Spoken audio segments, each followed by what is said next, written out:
The Secrets of Technology is brought to you by the StarQuest Production Network and is made possible by our many generous patrons. If you'd like to support the podcast, please visit sqpn.com/give. You're listening to The Secrets of Technology.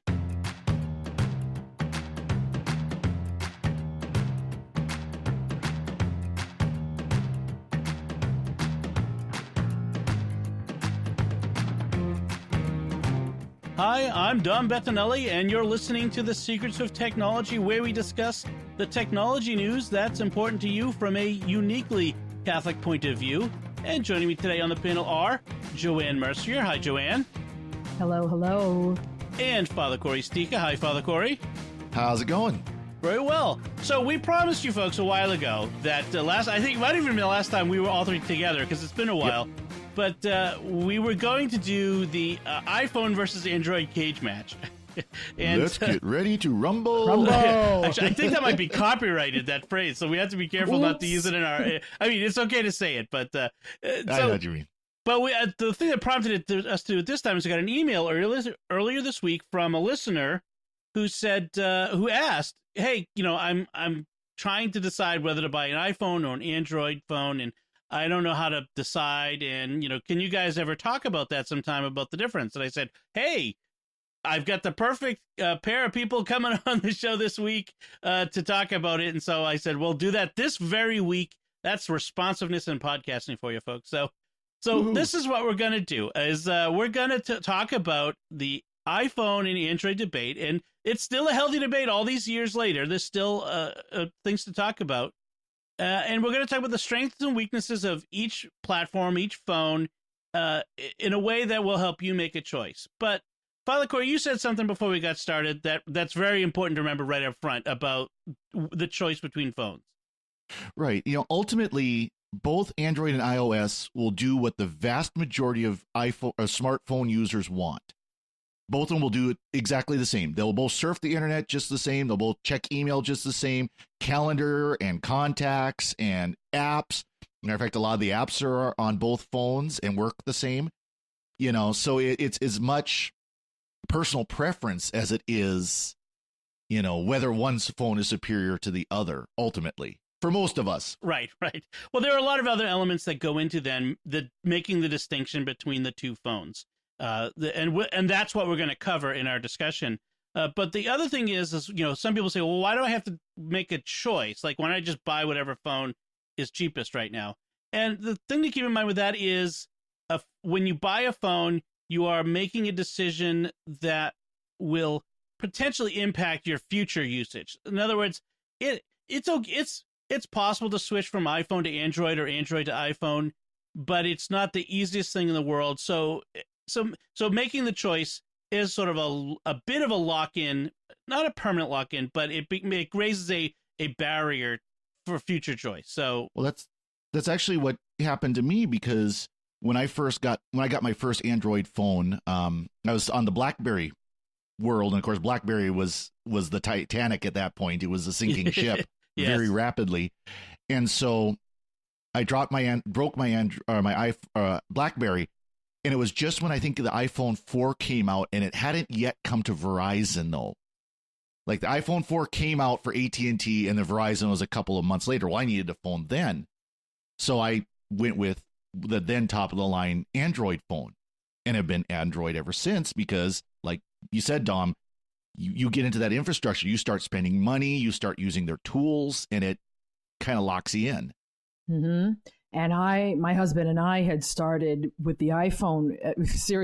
Interestingly enough, we had gone to Verizon. We were Verizon customers. We were going to buy a BlackBerry, and they couldn't give us a really good deal. It was some outrageous price for two BlackBerries in the plan. So we walked across to the AT&T store and looked at the iPhones and said, okay, you'll give us a deal. And my husband, ever the businessman, yes, fine, here it is. And that's how we got stuck with AT&T for 5 years, and then got out of that, but stayed with the iPhone, and then got into the whole Apple universe. It sucked us right into the black hole. Oh, interesting. So you were not an Apple person before the iPhone? Absolutely not. I was not, because I'd been using Windows machines. So it wasn't, I was used to that. Once I got into the Apple ecosystem, it was like, where have you been all my life? And I think because I was older at the time and I could see that I could get things done quicker and faster without so much jerry-rigging in Windows. So it just sucked me right in. We'll come back to that too, because that's an important point. But let's start. I want to start with pricing, and this may be the one that really sets the tone. But I think less so. There's this perception that Android phones are cost less than iPhones. That iPhones are premium phones for only the wealthiest. So, Joanne, what is your answer to that? And then we'll talk about the Android phone pricing second. But Joanne, what do you say to this idea that iPhones are expensive? Well, notwithstanding the failed foldable 1999 Samsung, you have to admit, the top end of the iPhones are it's $14.99 for the top of the line 512 gig iPhone XS Max. I don't have that type of money. And I'm also concerned about folks my age and a little older who have been in the Apple ecosystem, who are finding out that it's kind of hard. The phones are getting more expensive. But the good news is that you can always look at the previous models. You don't have to have the best and the brightest. I have an iPhone 8 Plus. And other than the fact that it's heavy, and that's the only thing I don't like about it, is that it weighs more. Right now you could get one all tricked out at 512 for $849. I look at staying under $1,000 for a phone. I think is reasonable as long as you keep it 2 to 3 years. There are, and in fact, Apple has iPhones that go all the way down to the iPhone 7 32 gig for what is that, $449? Yep, right $449 is the 7, and I've actually gotten a couple of people and told them buy the 7. Because they were coming off of the small 5 and they didn't want the big Plus. So I said, well, get a 7. It's light. It'll still fit in your pocket. And it depends on what you use it for. I think Apple right now runs the gamut. If you want to spend $1,500, God love you, more power to you. If you want to spend $449, you can still find it. Father Corey, what about on the Android side? There is this perception that there are many, many, very inexpensive, under $100 even Android phones. Yeah, you can get Android phones under $100. Now, are they going to work well? Again, depends on what you use it for. Again, if all you need is a basic smartphone that's going to get your email and your texts and make phone calls, and you're not going to push the phone anywhere, yeah, you'll be fine. It might not be the fastest. It might not respond the way you like, but it'll work. Now, it's interesting, though, because, you mentioned the $449 for the 7, which 3 years old phone. Yeah. Mm-hmm. Yep. Google just came out with the Pixel 3a, which is a brand new phone. It's not the top of line processor. It's like the next step down. It's like, for those who are familiar with Intel, you got like the i7 and the i5. Well, this is the i5 equivalent processor for smartphones, $400. And the reviews I've been seeing on it just came out in the last month. The reviews I've been seeing on it are just amazing. That this is it's not the flagship phone. No, it's not $1,000 phone, but it'll work just as well. Yeah, it's missing like a few of features like wireless charging, but wireless charging, it doesn't have as high a rating for waterproofing. Right. The camera is not it's not quite as good, but it's still really good. I think it's similar camera to my original Pixel. When my original Pixel came out, there was nothing that matched it, and there's still not a lot out there that matches it. So I think that's one of the biggest advantages of Android is if you've got a price point, you can find a brand new phone that will match that price point. Not a 3-year-old phone like the iPhone 7, but a brand new phone. Now again, the more you pay, the better the features. You get the latest Pixel 3 XL for $1,000. You're going to have a top line phone with lots of storage and a beautiful display and wireless charging, all this good stuff. And you'll be paying for it at $25 a month for the next 3 years. So it's what you're willing to pay. And there are that's the other thing, is the variety of phones that are available. You know, you have your Samsung, your Huawei, your LG. I mean, you have all of these different brands who populate the whole gamut from, you know, inexpensive all the way up to the same price point. Let's be honest. They all go all the way up to the same price point as Apple does, $1,500. Yeah. And it's, again, you pay that $1,500, you're going to have an incredible phone. You're going to have a phone that I think it can walk itself, you know, at that point. Right. You know, right. like take the dog out for a walk, your phone can do it, but it's what you're willing to pay for. And that's one of the, in my opinion, that's one of the biggest advantages of Android is if you want the features, they're there. If you don't want the features, you can get a phone that don't have those features. And that's one of the other points I wanted to mention was just the variety of models available. But is that sometimes and Joanne, I'll throw this to you because as an iPhone user, is it sometimes an advantage that Apple has fewer to choose from? Paradoxically, is that the way an Apple user might think, that it's easier to make a choice because there's only 3 phones available every year? I don't think that's the case anymore. If you look at the Apple site, you see them all lined up, and but they're new still phones. showing. Yeah. Well, even they're still you can still get a brand new 7. Right. I mean, it's not used, it's not refurbished.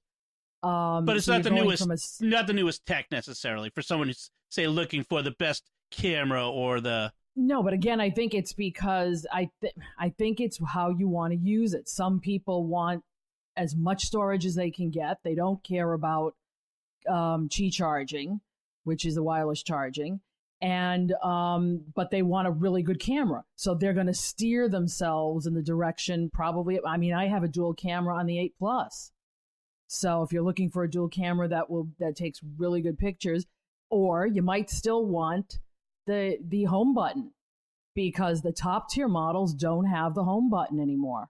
And for me, I still like that button. To me, I need a tactile.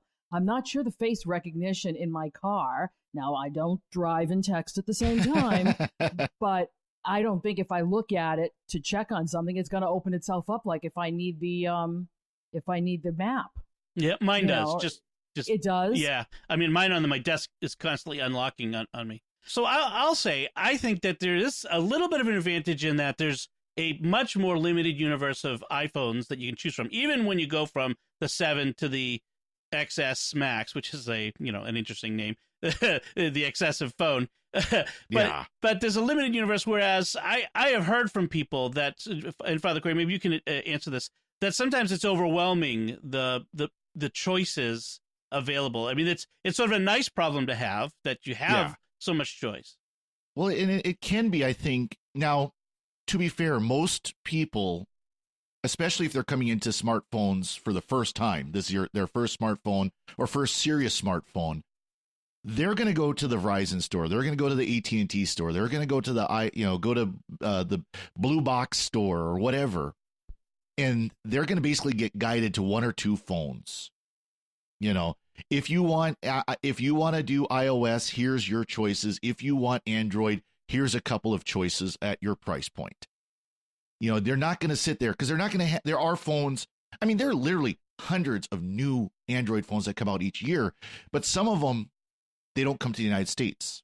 Some of them, you'll only find them in India. Some of them you only find in China. Some of them you only find in Europe. Some of them you only find in the United States. And some of them you only can buy like on Amazon Unlocked or these other ways that most people aren't going to do.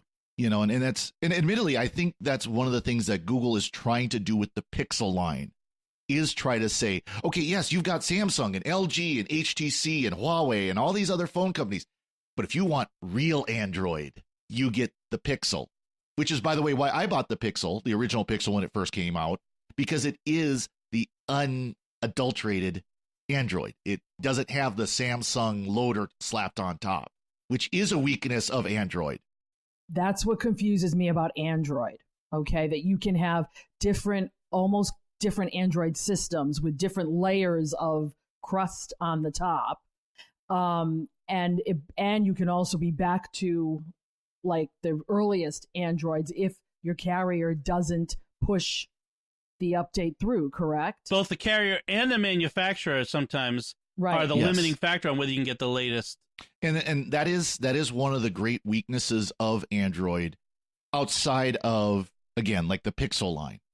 You know, the Pixel line is when Google releases a patch, the Pixel line gets it before anybody else.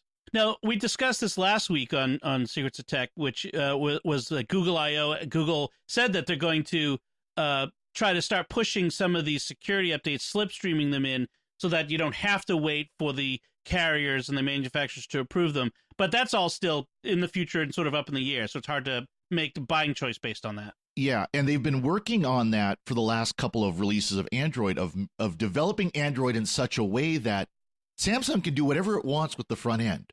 It can do whatever it wants, how it looks and how it sounds and how it, you know, what it does when you drop it from the floor or whatever else.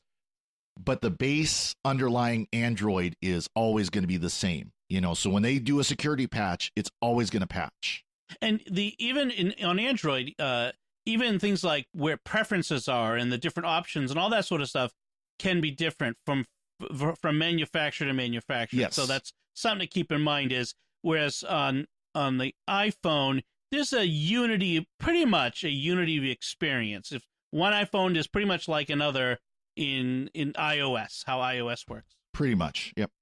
So I would say, so on price, even though Apple does cover the gamut, say from $450 up to $1,500, probably Android has the greater breadth of price. They go less expensive and more expensive, as we've seen. Way more expensive, Fold. yeah. But or even the Red phone and some of these other really kind of wacky specialty phones that nobody's who listens to us is going to buy. But the fact is, I think Android has the edge on the pricing factor. Although for the phones that most people are going to buy, you could still get an iPhone. For variety, it's clearly Android has the advantage there. Just the sheer variety of options. But let's talk about the app ecosystem. So the variety and quality of the apps you can get on your phone. Joanne, what do you think about the iOS, the App Store for iPhone, and the quality of the apps that you get there? So far, I've been happy with the quality, and it's because they're pretty much all vetted and checked, you know, be it for crazy content or, you know, stray viruses. Although my husband swears he has a virus on his phone. I just think it's user error. Right. But and many of them get retrofitted too. So if I have it on my iPhone, I can also have it on my iPad, whether it's in straight iPad version or your 2 times. So I kind of like that versatility, but I've been very happy. I've gotten a lot of really super apps. And again, they also, even some of the apps that I have, cross-platform. So it's not like I'm just like in the little wall of Apple apps. I use Evernote constantly, which is a note-taking system. That goes across everything, so that if I ever wanted to switch, I could change. But if you're coming from Android to Apple and you may not be able to find that app, or sometimes vice versa. I like my walled garden. Father Curry, what about you? And we'll talk about security and privacy aspects next. But what about you as far as the app ecosystem on Google and on the Android phones? This is something where I think Android has made great improvements over the last couple of years. Is most apps have both versions. Now, this, you know, again, I'm talking as an overarching, the major apps you're going to look at, whether it is your social networking apps, your things like Microsoft Office apps, your, you know, any of all the, you know, these major apps that people are using. We're not talking about some little game some guy made in his garage over a weekend. You know, we're talking, you know, the major apps that the vast majority of people are going to use. Now, there are issues with security and privacy, and like you said, we'll talk about that here in a minute. One thing I think that is, you know, of course, you've got the whole walled garden of iOS. Android doesn't have that, and that's how you can have phones like the Amazon Fire is an Android device under its shell. So they can take Android, any manufacturer can take Android and put their own app store on it. You know, they don't have to use Google's App Store. Now, there are certain requirements they must meet if you want to use Google's stuff, including the App Store. But and that's what Amazon did. They put their own App Store on it. You can sideload apps much, much, much easier on Android, where if there's, some reason that this particular app is not available on the Google Store, it can be very easily slid on. Yeah, but I think in Apple, at least there's somebody there taking a look at these apps. Google is doing some of that, but it's not to the level. Yeah, I hear it's more the wild, wild west. Well, so you have the Google Play Store, which is more curated. Then you have other Android app sources online, and then people can just download and they call it side loading, which is an individual putting an app on their phone by themselves and not through any intermediary. And those are a little more sketchy, shall we say? But even with the iOS App Store, some things have occasionally slipped through that were not that Apple then had to pull back later, or it turns out. And there's a lot of shovelware in the iOS App Store. Now, Apple's been trying to get better at that, but there's a lot. If you dig in some of these categories, there's a lot of free movie converter with $2.99 in-app purchase where for doing things that you don't need to do. So there's a lot of junk that you have to wade through, and the App Store itself has been getting better at search, but has never really been good at search, whereas search is literally Google's name. True. Yeah. Well, and it's, and you talk about sideloading, for example, you can take if you don't want to use Google's App Store, if you don't want to use the Google Play Store, you can get Amazon's, their App Store, and load it. I've got it on my phone because there are a couple apps that are available from Amazon that are not available from Google because, of course, they're Amazon. It's like Google, or at least I don't know if it is available now or not, but for a long time, you couldn't get Play Video, Amazon Prime Video. You couldn't get that app from Google. You had to get it from Amazon. So things like that. One thing that does come up with the iOS store is because of Apple's rules concerning its 30% cut. It takes a 30% cut of transactions. That has in some cases made things less convenient. So, for example, with Amazon, if I want to buy a book, it has to route me to a web page to buy an ebook. I can't just buy the ebook from within the Kindle app, or from the Comixology was another one a lot of people talked about, where you can't buy a comic book through it. And Netflix recently got rid of its in-app subscription because it was giving $1 billion some odd a year to Apple because of that 30%, whereas Google doesn't take that cut.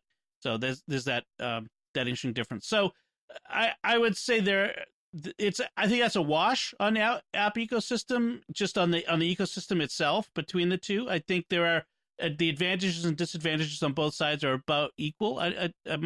Is it arbitrary on that?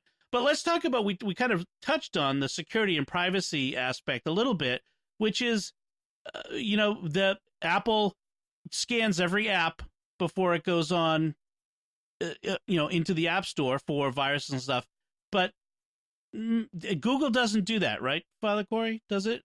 I'm not sure. I know this is something they've been working on, but I don't know how much. They are fairly quick that as soon as a problem is found, it's gone. But whether or not it actually gets looked at before it actually gets uploaded to the store, that I do not know. It wouldn't surprise me if they don't, to be honest with you. But it is something they've been starting to actually realize is a real problem for security. And that wouldn't cover the third-party app stores or side loading and that sort of stuff. Correct. Right. Which is why you have virus scanners and that sort of thing, and malware scanners. So are there other security aspects? Joanne, let's go with the iPhone first. What security aspects to the iPhone would you highlight? I like the fact that we have the opportunity to click on folks and say, I do not want to be bothered with you. You can block. Yeah. I love my blocking. And I love the whole thing with the passwords. Now, I think that's a wonderful, if you don't have a password manager, you're able to use their passwords. And the one thing about Apple is that they do not, they may gather all this information and they're very big about yelling about this, but they don't give it to anybody. And we cannot say that about Google. Google's business is to get information and then use it and then pass it along, where Apple doesn't do that. And if I ever catch them doing that, that's I'll have to reconsider everything. But I like that fact. I like to be able to know that even, and that probably that's why Siri doesn't work so well, because she's in a walled garden.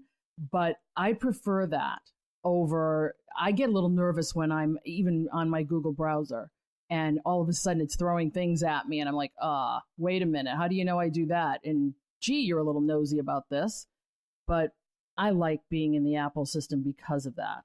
Father Corey, how about on the Google side, the Android side, the aspects of privacy and security? Right. And, and of course, that's kind of a big issue right now. To be fair, though, Apple didn't always have the most stellar reputation about this either. It's only in the last few years they've started to take it more seriously. And I do think Google does as well. Now, of course, Google's in a tough part, though, because they want to make it so that when you're using any Google device, Google app, Google browser, that it's customized for you. That when you see advertising, yes, you're seeing advertising, but it's advertising for things that you're actually going to be interested in. I don't need to see advertising for certain medication that I as a priest should not be using. Right. I don't need to be seeing advertising for women's clothing. I don't, stuff like that.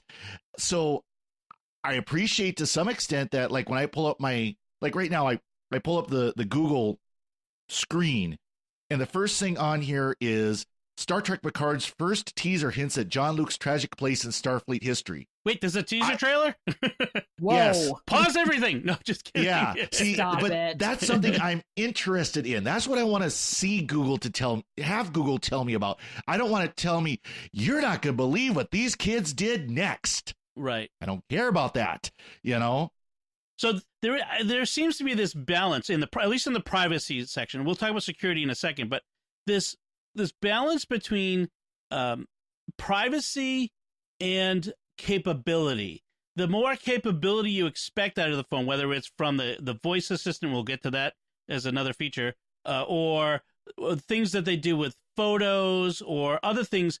There's the stuff, it's either happens in the phone itself, which is the most private and secure, which is Apple's approach, or it happens, it puts it up on a server in the cloud and does it there, where those computers are massive and can do much more, but it's less private, potentially private. Right. And I think I like the fact that, and I always tell older people this when I'm helping them with their new phones, is that you need to go into location services and you need to check the things you want, that you always want to have it know where you are, and the others just say no. Certain apps need to know where you are, like maps and that sort of stuff. And certain apps don't, like, they don't. Weird, like shopping apps. Why do you need to know my location? Or even sometimes I worry about giving Facebook that ability to know where I am. Well, just even random web pages. I love it when you go to a random web page, whether it's on your desktop or on your phone. So-and-so app or so-and-so web page wants to know your location. No. Right. So that's that. So the privacy aspect, I mean, I think Apple has really put a stake in the ground and said, we are the privacy brand, and they're going to live or die by that. Whereas Google its business model, its very way of being, is less so. It's just necessarily less so. But they're putting a stake in the ground, saying, we think your privacy is important, but we also want to balance that against the ability to give you these wonderful features that we've dreamed up. Because the idea is, if you're logged into your Google account, whether it is on your laptop, your desktop, your Chromebook, your smartphone, your whatever, you'll get the same information across all of it because it knows what you're looking for. And that can be good, but there can be risks with that. Like you mentioned, Joanne, selling it. Now, Google got in trouble, or not so much got in trouble, but got a little bit of heat because they were using their data, admittedly anonymized. It wasn't like they said, Joanne Mercier did this, Dom did this, Father Corey did that. No, it was anonymized, but they were selling that to marketing organizations for the purposes of developing more personalized ads and so on. So, and I do like that in on the iOS, but you have to kind of know that these things are there. You have to someone has to show you them, that there are ways to turn off third-party tracking, and there's a lot of these features in there to kind of lock yourself down a lot more. So I do like that. So we could go on about the security and privacy aspects. There's a lot there to talk about, but I do want to keep things moving and talk about the next thing, which is probably the one thing people use their phones for more than anything else, including phone calls, is a camera. These phones can make phone calls? Yeah, apparently. We should call them our smart cameras, because that's what most people use it for, is the camera. So where are we in the camera arms race? Now, last week when we were talking about Google I/O, both Jack and Thomas were saying that that Android is good, but there's a problem with sometimes the software and how it works with the hardware, and that it's not as responsive as they'd hoped, and it's a bit buggy a lot. Father Craig, is Google improved? I mean, how is the Android camera experience for you? See, I don't have too many problems with it. I have noticed once in a while, of course, again, I'm running on a phone that's almost 3 years old.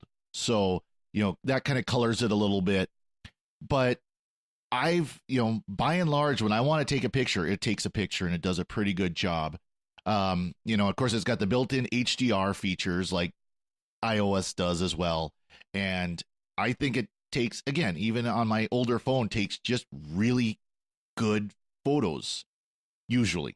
And again, occasionally you can have a glitch.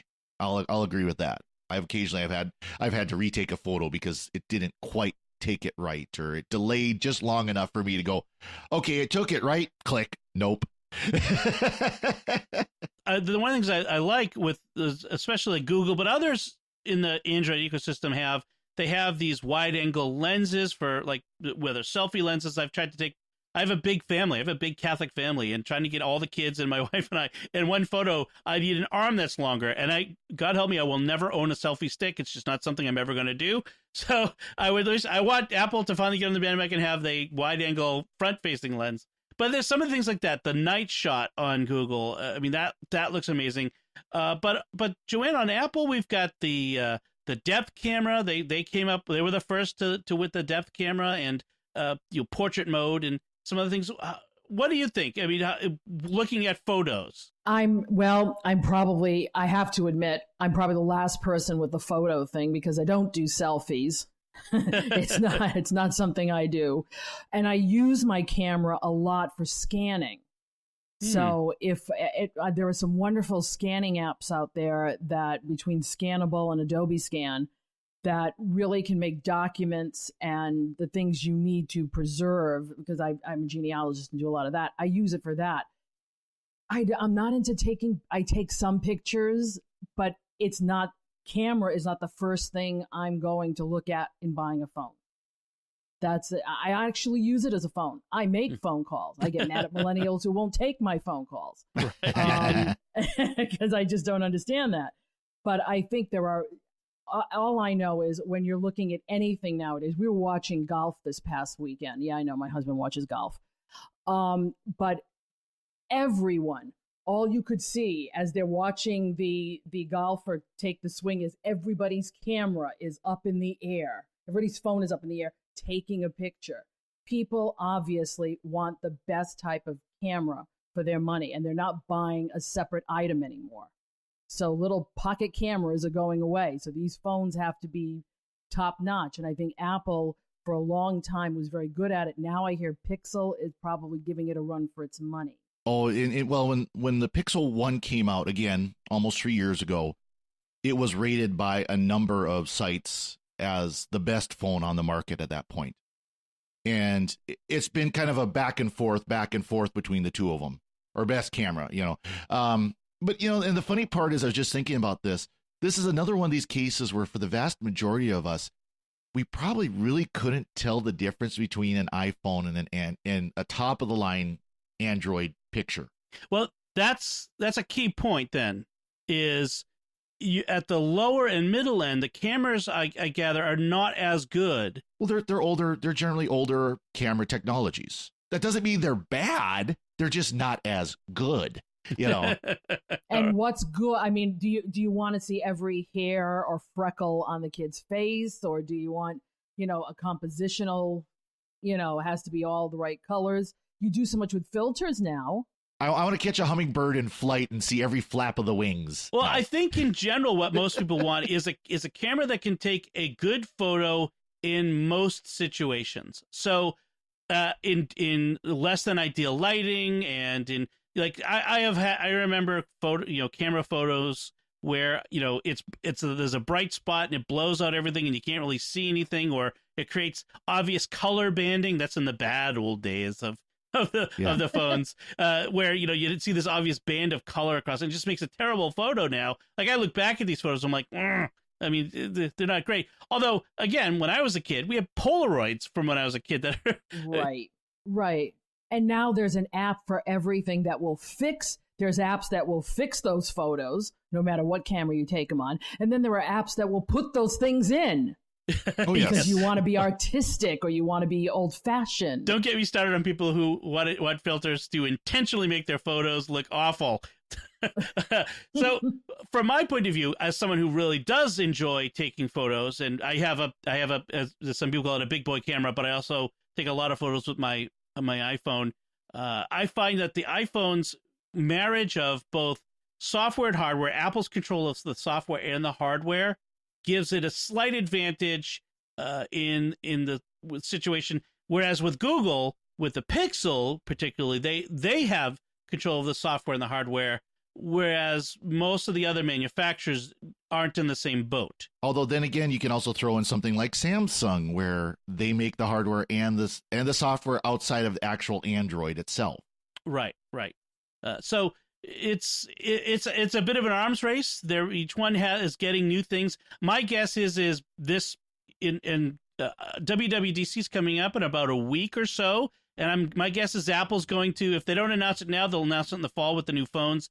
Their night shot type of technology, whatever that is, whatever they call it, but it's a copy of Google's night vision, or not night vision, but low light photography. And the new phone will probably have a nice wide angle lens and all that sort of stuff like the Googles have. It's an arms race back and forth to see who can get the technology. Yeah, rumor is that there's now going to be 3 lenses on the camera. Like, how Trinitarian is that? Well, eventually all phones will have, the back will be all lenses, just like 15, 25 lenses. Except for like 2 spots where you can hold it, Exactly. So, all right. So we've talked about camera, which we I think it's a tie. Let's call that one a tie. Now, I want to talk about a little bit something I call it the device ecosystem, which is other computing devices that it works with. So, on the Apple side, we have iPads, and we have Macs, and we have Apple TV and stuff like that. Joanne, what, from your point of view, how does it compare? What is the advantage here for Apple? The phone sucked me in to the Apple system. That's the best way I can say it, because the phone got me thinking about the computer, which came next.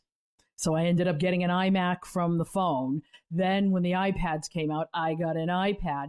And when they developed handoff, which allows you to start something on one device and move to the next and then move to the next, that keeps me here now, because I can start on one thing, move to another. If my eyes are, get bluggy with the phone, I go to the iPad.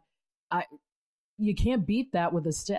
I can't tell you how many times I've been reading a web page on my phone, and then I walk over to my Mac and I look at the dock, and there's a little icon there for the iPhone Safari, the web page, and I just click on it, and that comes up right there where I was. And I mean, that sort of thing it's a priceless experience.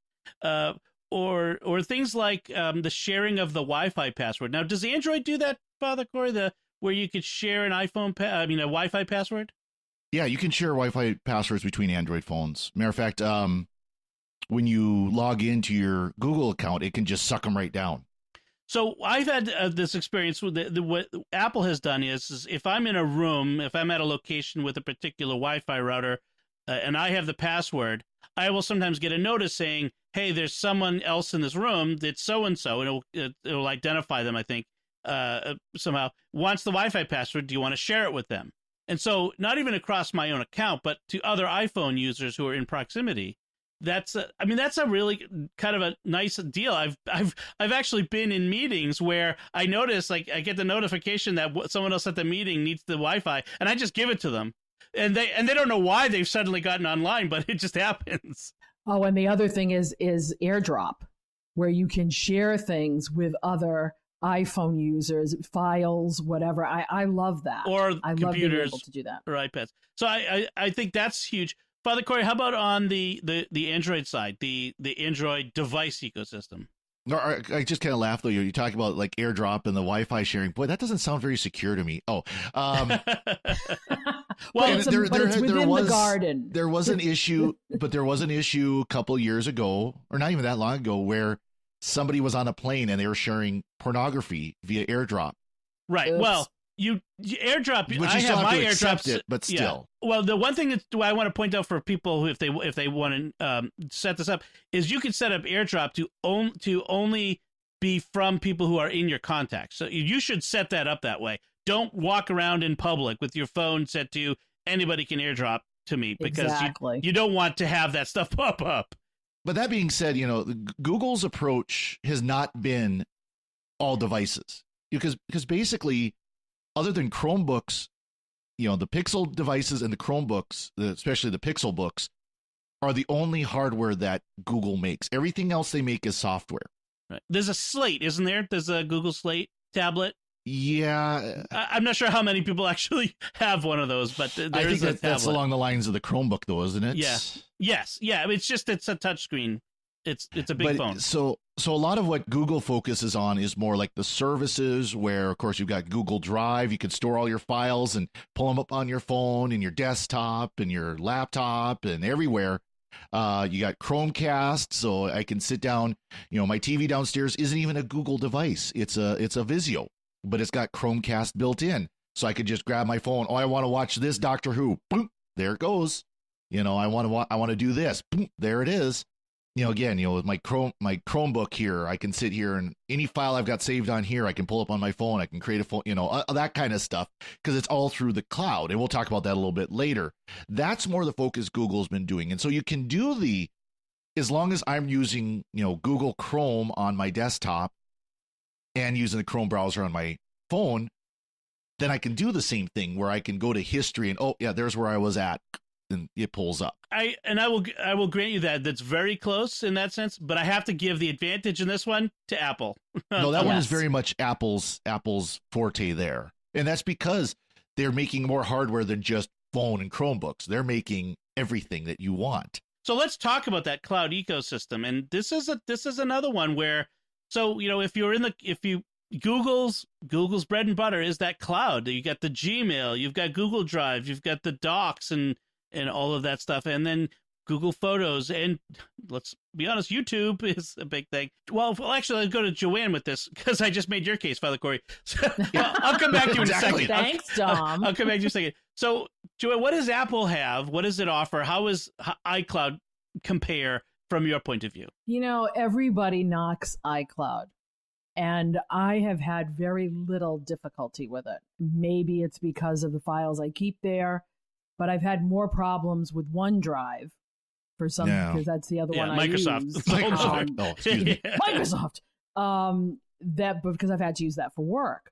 But my iCloud drive, I used to have Mobile Me, and people complained about that too. Yeah. Yes, and iDisk. But I always, you didn't like it, did you? No, iDisk was really bad, but yeah. Right, but I like the fact that you can share, put stuff up there and share it with your family. So it's that Kevin and I can share, files, photos. We can do that through the iCloud. Do I put everything there? No, because I tend to put lots of things in lots of places just because I'm crazy. But I have not had the problems that other people have had. So some people say, oh, Apple doesn't know how to do this yet. I think they're getting better at it. They've certainly in some improved people's a lot. minds. Yeah. But I've been with them, like I said, since Mobile Me. So to me, it's always been an easy way, because because it just does it. The old just do it. One of the things I really like about the iCloud ecosystem is the fact that things like contacts and calendar are built in, but they have a way to apps can use the same information. So I use Fantastical as my calendar on both my iPhone and on my Mac, which accesses the same calendar and can also access the Google Calendar, by the way, but but has features that I really like. Same thing with Airmail. Again, it can access any email. Email is email in most cases, except when it isn't. But that's history now. So let's not get into that. True. The whole Gmail debacle with Mail app. So I like the fact that Apple makes its iCloud available for other systems to, other apps to plug into. I do like that. Photos on iOS and on Mac is good. It has features that the Google Photos doesn't, but Google's again, because it has the machine learning in the cloud and because its bread and butter is search, there are things that it does that are just better. And one of the things it does better is sharing photos. That's my bugaboo with the iCloud is the one feature that Apple cannot figure out why they haven't done it is a family photo library, which is one library for me and my wife. Melanie and I have this weird system to get her photos from her iCloud into my iPhoto so that we have one library with all the photos in one place. Just drives me crazy. But that's I say a disadvantage on the iPhone side. But everything else in the iPhone iCloud, I'm happy with. Father Corey, how about with you at the Google Cloud? Well, for me, the biggest thing for me with Google Cloud, and I know I've before when I've been on this particular podcast, especially, is cross-platform is important to me. If I'm sitting down at a Windows machine, a Mac machine, a Chromebook, my iOS device, because I've got an iPad, I have an iOS device, my Android, I can pull up Google on all of it. It doesn't matter. You try to pull up your iCloud on a Windows machine. Well, you can. It just doesn't have the same ease that it does. Exactly. Right. And Google has really pioneered that where it doesn't, again, you want your photos on your Chromebook or your Windows box, no problem. You want to get to your drive, no problem. You want to get to your email, no problem. It's all there. And they've got, I've got the iOS or the Google Drive syncer on my iMac here or my MacBook Pro, and I load a file on there and slurp, I can pull it up on my phone. It's not a big deal. And doesn't matter what device I'm using, it's there. And that's the thing that Google has really focused on. That's where you talk about, they don't have the device interaction, but you can get to your stuff everywhere without any difficulty. I will say that, I am a dyed-in-the-wool Apple guy going back 40-odd years or more, but my email is through Google. My photos, my photos are primarily iPhoto or Apple Photos. But I still use Google Photo for a lot. I mean, I use a lot of Google services. SQPN, its infrastructure runs on Google Docs. I mean, we have a Google Doc open that we're doing this from. So Google has a lot in the cloud. I think the edge at the moment has to go to Google for the cloud ecosystem, certainly. As does the next one. This is clear. No one's going to dispute this. This isn't even the edge. This is the one showed up and the other didn't. And this is voice assistant, Google Assistant versus Siri. And I would be the first to admit Siri has failed its promise. It is Apple is so far behind on the voice assistant. It's not even funny. I use Alexa all day long. I control my home from Alexa, even though I have an iPhone in my pocket constantly, because it doesn't work as well. So, Father Corey, how do you use Google Assistant for yourself? I mean, some examples of ways it helps you with your phone. Well, I mean, obviously there's the real basic one of, navigate me from here to here. I want to drive to this place. Get me there. I'm starting to do some of the smart home stuff where I've got some lights, so I can do the old, turn on the bedroom light, turn on the living room light. Of course, music. So not just do I use Android, I also have now for Google Home devices. And so I could be sitting in the kitchen while I'm doing dishes, I turn on some classic rock and, listen to music, So I use Google Assistant for a lot of just those real basic things. I don't do heavily, but I mean, there's also, of course, everybody does it. Hey, do this math problem for me. What is, here's a simple one, like what is the altitude of Pikes Peak or my hometown or whatever, in general information.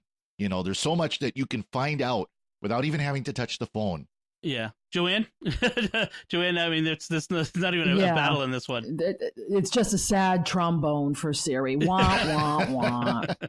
Yeah. Whenever I ask her, please give me the directions to St. Mary's Rectory, and I get St. Ephraim Maronite Church. No, where did you get that from? Exactly. It's at the point, actually, where I unlock my phone and go to the Google Assistant app on my iPhone to ask it questions. I mean, that's just it. I've given up on Siri being actually able to be useful until something vastly improves. But this is some place where Apple has sacrificed functionality for the sake of privacy, and because they're trying to do it all on the phone, and it's just not capable of that yet. So I'll give this one very clearly to Android. So let's look at this. My next one might also be a bit of an Android win, is the customizability of the experience on the phone. And that's what I mean, so what it looks like to use, not the hardware, but the software, the screen on the screen. So, Father Corey, what is your experience with do you bother with customizing your experience? See, I haven't, but there's a lot that can be done. First of all, it's usually a lot easier to unlock, or jailbreak is the term they use in iOS, the device, so that you can root the device. You can do really in-depth stuff on it. So you can load all new launchers. You don't have to use the actual launcher that Google produces. You can you can actually load all new versions of Android on many phones. Because there's one of the issues, of course, is eventually you do end up with an end of life as far as updates are concerned. But there's an aftermarket community out there that can do all kinds of aftermarket versions of Android, because Android's open source. The base Android is open source. And again, you don't get all the bells and whistles, but you can still keep updating your phone. But yeah, the biggest thing is like the launchers. You've got, and of course, backgrounds and widgets on the desktop, and what icons are on your desktop and what icons are just in your regular launcher. And I mean, there's a lot there you can do that iOS can't. Is there a disadvantage to having all that customizability? Well, we've talked about, what happens if you have a Samsung phone versus an LG phone versus a Pixel, because Samsung especially is notorious for putting their own launcher on that is very different from basic Android. So if you stick with Samsung, it's okay, and in the future you're not going to get weirded out by something being different. Now, Joanne, is there an advantage? The iPhone is not as customizable like that, but is there an advantage to that, to having an experience that can't be changed so much? Well, I think I've learned, because I've had an iPhone for so long, that if the apps that I want and I use all the time are on my first screen, so I never have to go looking for them. I also use folders a lot, so that I can put, all my navigations are in one folder, all my work is in one folder. When the widgets came along, I think a couple of iOSs ago, yeah, I've got them there, but the only thing I look at in the morning is the weather, and that's about it. So for me, it's not that I don't want to. I'd either have to be 20 years younger with a bit more brain power, or 10 years older in retirement so I could play with it, to want an Android to be able to find out how those things work, because I'm naturally inquisitive. But for me, I like the fact that I don't have too much of a choice, and what I do have in choices, I use pretty responsibly. Plus, I still love the and I'm going to say it wrong, the touch, the force touch. Yeah, I use that a lot, and that's why I don't want to leave my 8 Plus, because the next one I'd go to is a 10R, and it doesn't have the touch. The 10R doesn't have the Force Touch. I didn't realize that. No, okay. and that's why about 3 months ago I said, "Nah, I'm going to stay with what I got." But the XS has the Force Touch still, doesn't it? They do for all that amount of money I don't want to spend. Right. But it's interesting. I wonder if I've heard rumors that Apple is considering getting rid of it, but because people quote unquote don't use it, but like you, I use it all the time. Use it all the time. Yeah, it's so much easier to get to things. But as far as for me customizability, I my temptation would be to play with it more than I should maybe, but I do like the idea of being able to put I would like to replace some of those app icons on my home screen with widgets rather than have a dedicated widget screen, because it's a dedicated widget screen. If it's out of sight, out of mind. I don't use it as much as I would want to. I wish it were I could put them on the screen. So there's that. But I think Apple might be moving a little bit in that direction with things like shortcuts and letting you put shortcut icons so you can program some customizability in. But it's nice though, because I just pull up my phone here and I've got 3 widgets and a bunch of folders. And so I've got my calendar right here at a glance. I've got my to-do list right here at a glance. I've got, date and temperature, weather outside, all just right on my front screen. I don't have to swipe anywhere. It's just right there. And you don't have to open an app to see it. It's just right there. Nope, it's just right there. And that to me is a huge advantage. Because I forget that my iPad has widgets. Yeah. And I've set them up. I've just forgot about it because you have to swipe over. You can't it's not right there on your first screen. And that's a huge advantage to me. And especially on something like we're talking about really kind of phones right now, but with an iPad with so much screen real estate, I would gladly sacrifice some of those icons on my home screen for widgets that give me information. So I would agree with you. Yeah. So I'm hoping Apple takes a page from Android on that. So then there's storage and expandability. I mean, as far as storage goes, that's kind of a wash, right? I mean, they all carry a half a gig internally, right? I mean, that's up to, yeah. That's what I mean, up to a half a gig. At least Apple has gotten rid of the 16 gig iPhones. They start at 32 in the iPhone 7, but the higher end phones are all at least 64, I think, and they go up to 512. There might even be a 1 terabyte model. Yeah, the Pixel 3A, the 3A that's coming out, the low end Pixel is 64 gigs of storage. So that again, unless you're buying $100 Huawei or something like that, that's your low end for Android is 64. So they're comparable, the two sides. But does Android has a little advantage in the expandability in some models? Occasionally, right? Again, it depends on the phone. There are still a lot of Android phones that have micro SD card slots where you can throw in a half a terabyte micro SD or whatever is the high end is available, and have that extra storage. That is still an option.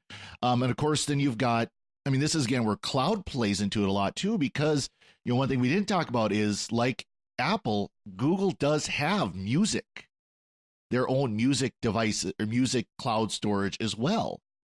So, and Apple's got that same issue where you can just stream all your music and never use your on phone storage. And again, that's a wash between the two of them. But yeah, you do have the, like I said, some Android phones, although they are getting more and more rare, do have the micro SD cards. Okay, so storage expandability probably is a wash, is equal on that one. More or less. Yeah, because I mean, on my phone, I have a 64 gig, and I've only used half of it. Now on my iPad, I've used more because that's my workhorse. So it depends on how you use a phone. When I had a 64 gig iPhone, I was always getting close to.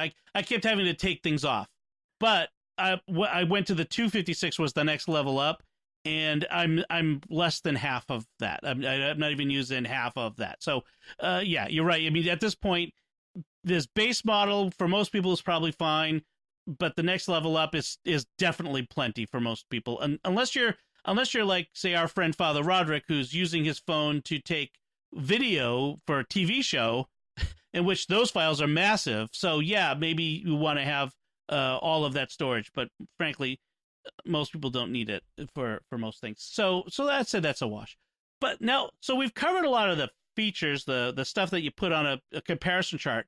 But what about some intangibles? What is true of your preferred platform that isn't summed up in a feature list?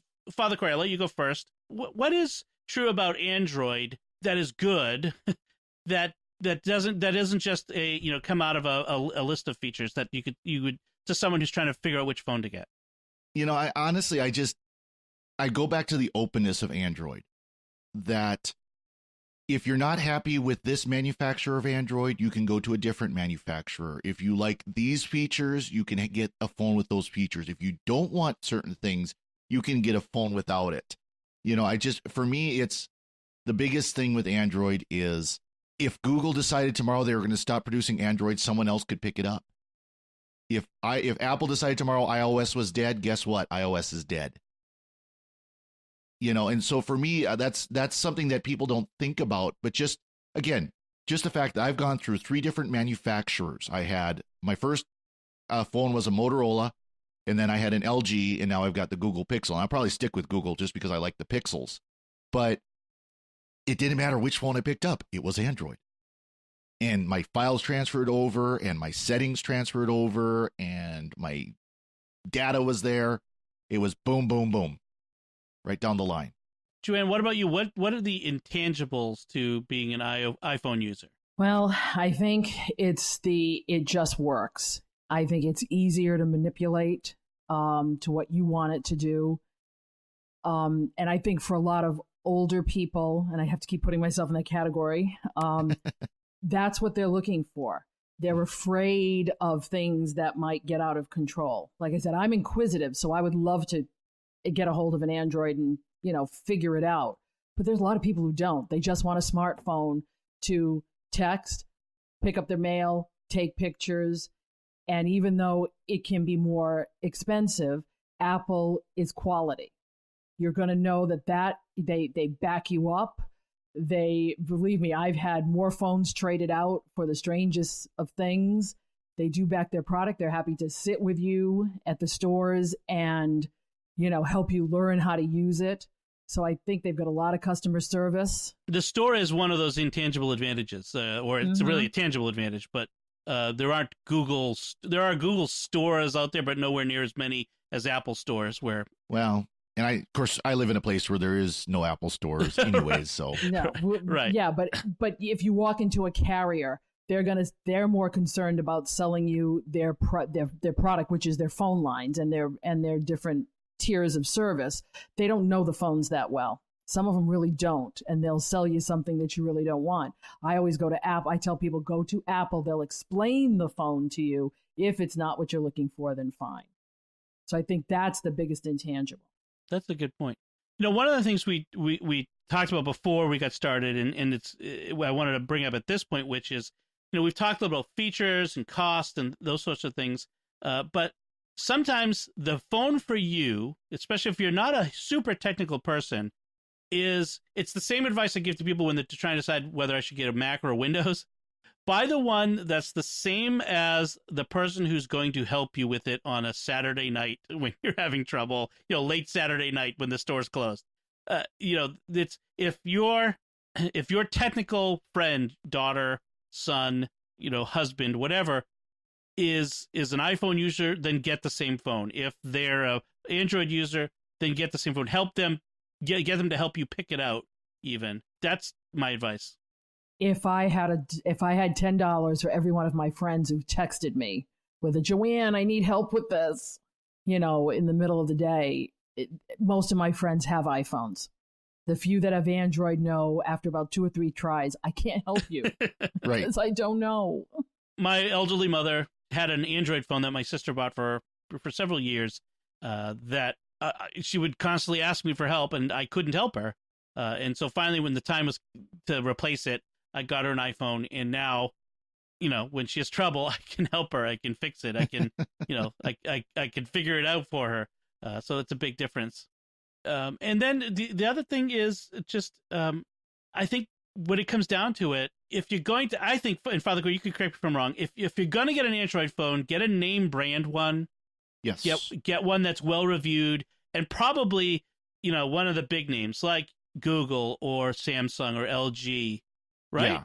I mean, those right now those are the big three right now and I would lean towards if someone was going to get, ask me what Android phone should I get, I would say get a Pixel, whether it is the 3 or the 3A or the 4 when it comes out here in October or whenever it is, or go for like the Samsung Galaxy line. Either or, you will not go wrong with those phones because they are top of the line or relatively close phones. Yes, again, you can go get $100 Huawei. Are you going to be happy with it?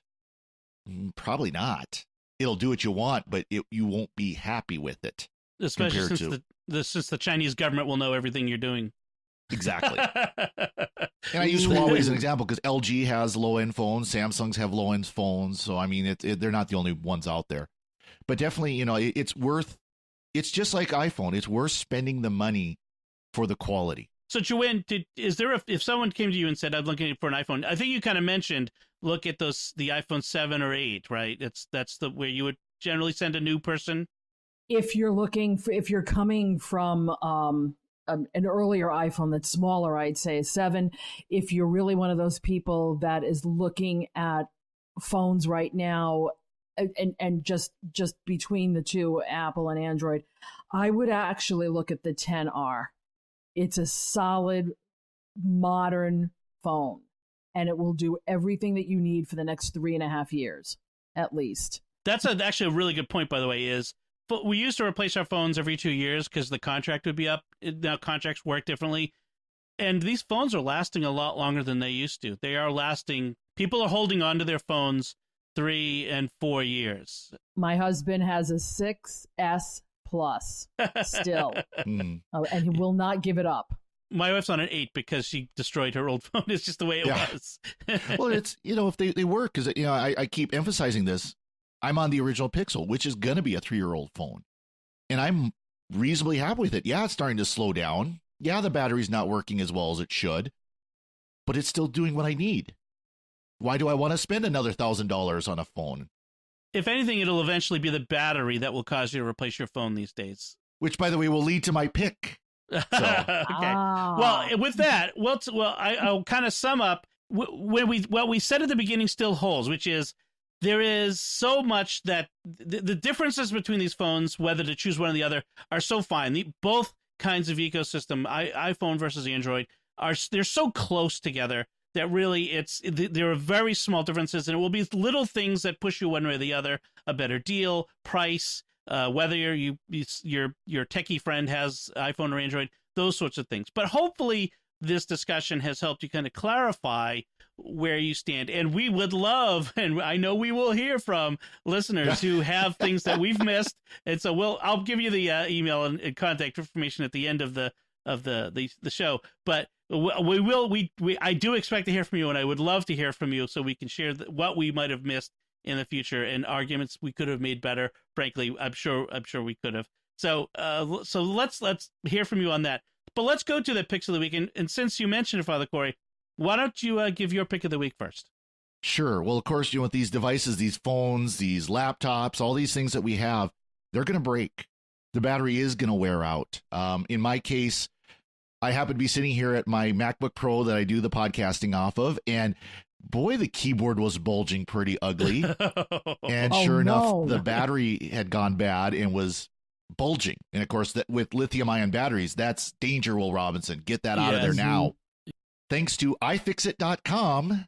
Awesome. If you haven't checked them out, fantastic site. They not just do they have the parts and the tools to fix, they've got the step-by-step guides on how to fix wonderful step-by-step guides. I mean, those guys literally awesome. Pull this screw out. Now pull this screw out. Then pull these screws. I mean, it's literally that level of detail.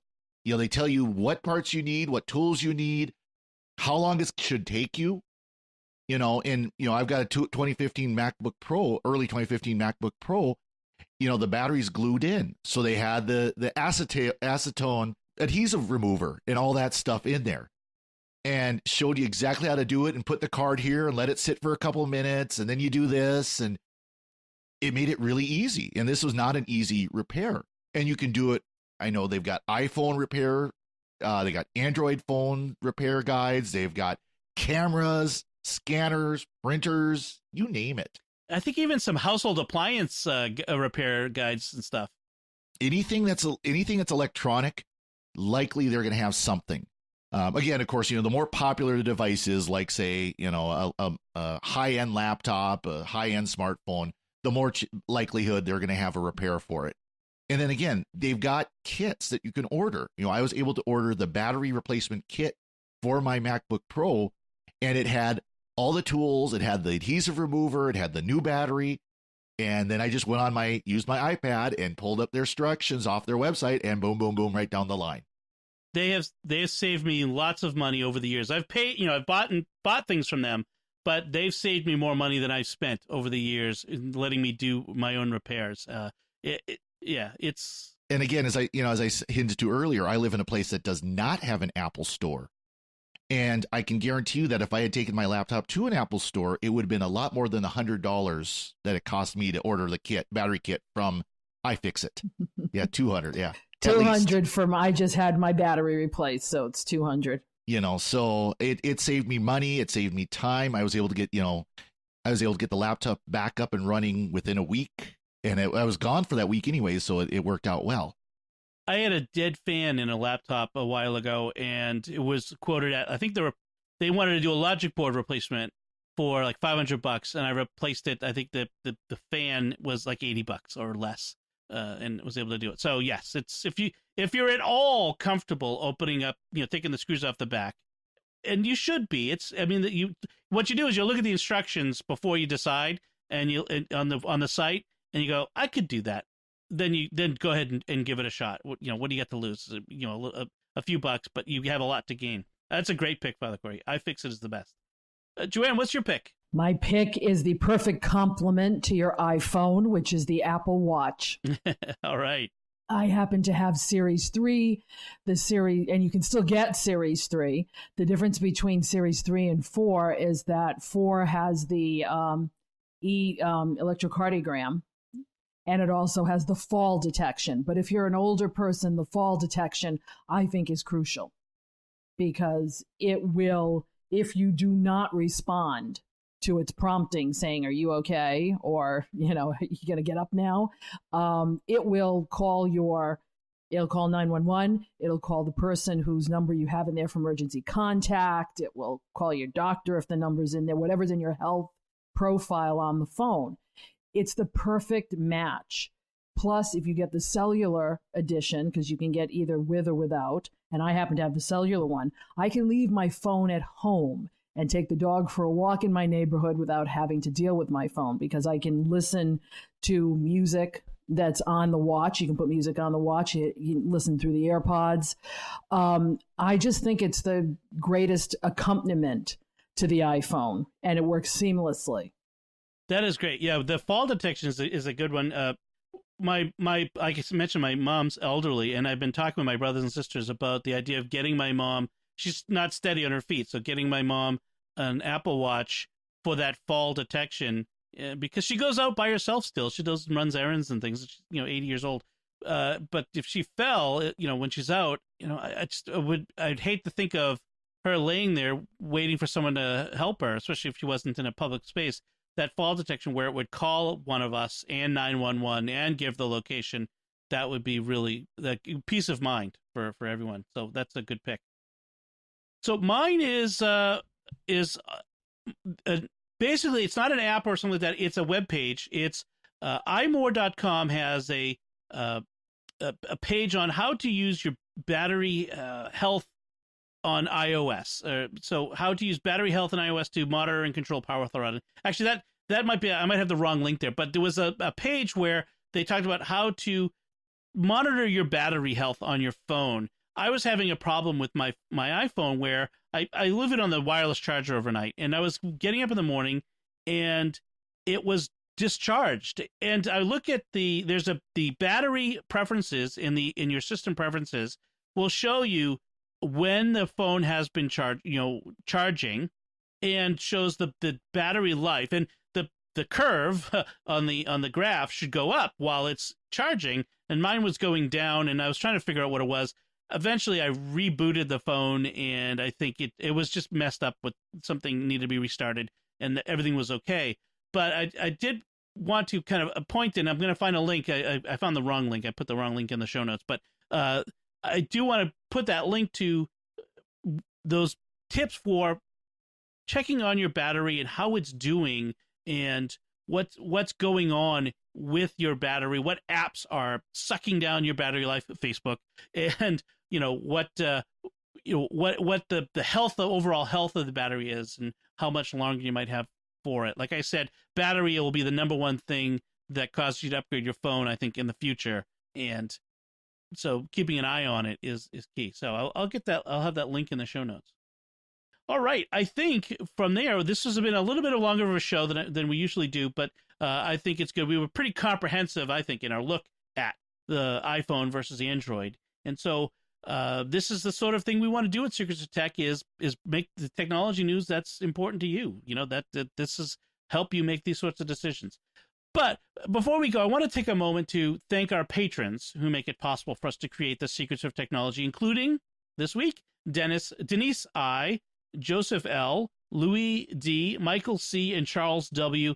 Their generous donations at sqpn.com/give make it possible for us to continue to bring you the Secrets of Technology and all the shows at StarQuest. And you can join them. Please do help us continue to our mission of bringing you this technology news by visiting sqpn.com/give. So that's it from us.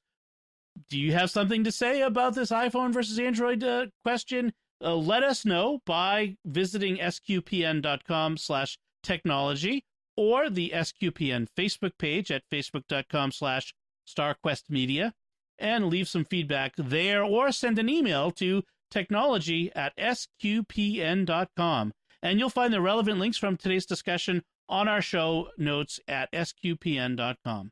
Be sure to subscribe to the show in iTunes and Apple Podcasts, on Google Play, Stitcher, TuneIn, your favorite podcast app, or on YouTube, where if you do, hit the bell to make sure you get notifications. And if you can, please write a review. I don't think we have any reviews on the show in the Apple Podcast and iTunes. Reviews are a huge way for other people to get to hear about our show. Apple uses, when reviews start rolling in, Apple starts exposing it to more people and putting it in their what's new lists and that sort of stuff. And that helps grow this audience and ensures that the show continues the way it is. So until next time, Father Corey Stika, thank you for joining me and sharing the Secrets of Technology and Android. Well, thank you, Dom. And Joanne Mercier, thank you for sharing with us about iPhones. Thank you very much. And once again, I'm Dom Bettinelli. Thank you for listening to the Secrets of Technology on StarQuest.